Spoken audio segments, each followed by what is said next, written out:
किसने ऐसा दूध पिया, किसने ऐसा दूध पिया जो रोके गति तूफानी, यह जीवन का ज्वार चली उफनाती प्रखर जवानी।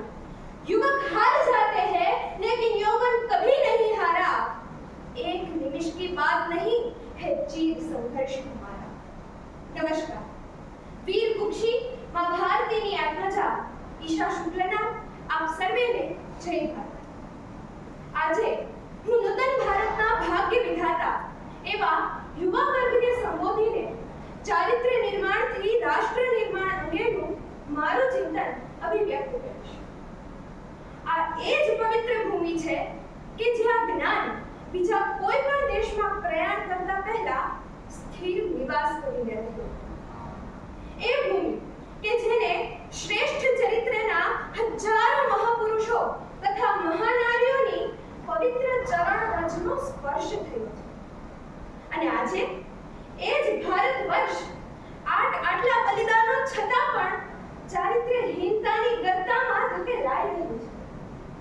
ત્યારે સમય આવી ગયો છે ફરીથી ઉઠવાનો, જાગવાનો અને જ્યાં સુધી નવયુવકોનું ચારિત્ર્ય નિર્માણ તથા એક શ્રેષ્ઠ રાષ્ટ્રનું નિર્માણ ન થાય ત્યાં સુધી મંડ્યા રહેવાનું।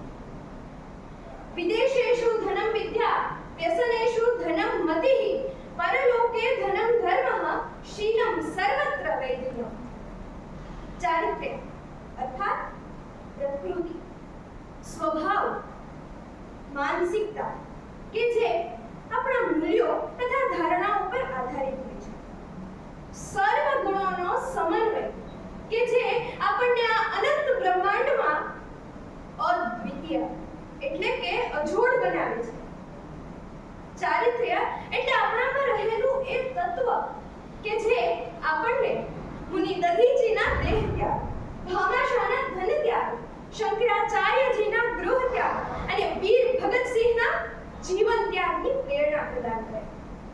અને આજે એ જ વિરલ વિભૂતિઓની સંતાનો એવા ભારતના નવયુવાનોને પાશ્ચાત્ય સંસ્કૃતિનો પ્રભાવ, ભ્રષ્ટાચાર, બેકારી, આતંકવાદ, ત્રાસવાદ, જાતિવાદ અને આવા તો અનેક વિનાટકાય દૂષણ રૂપી અસુરો સામે લડવાનું છે।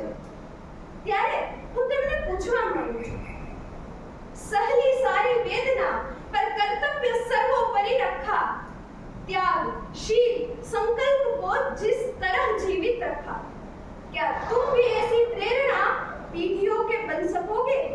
बोलो, कहां तक टिक सकोगे यदि राम सा संघर्ष हो, यदि राम सा संघर्ष हो।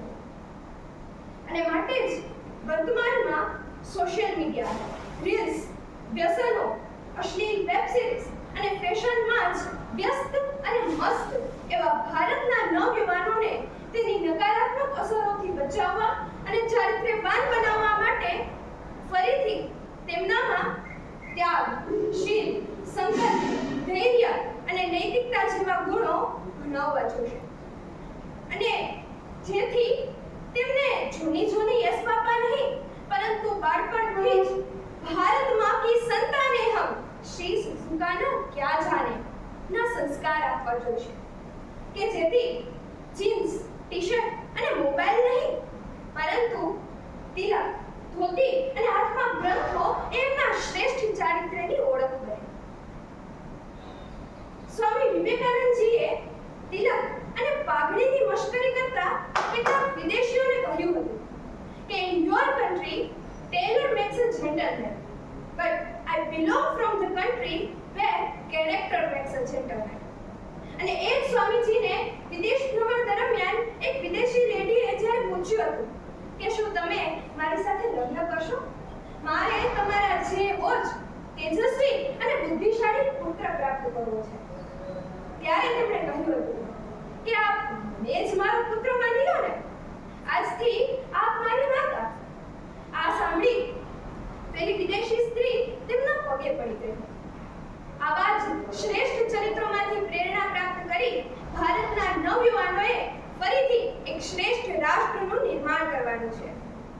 निर्माणों के पावन युग में हम चरित्र निर्माण न भूले, स्वार्थ साधना की आंधी में वसुधा का कल्याण न भूले, भारत का कल्याण न જય ભારત.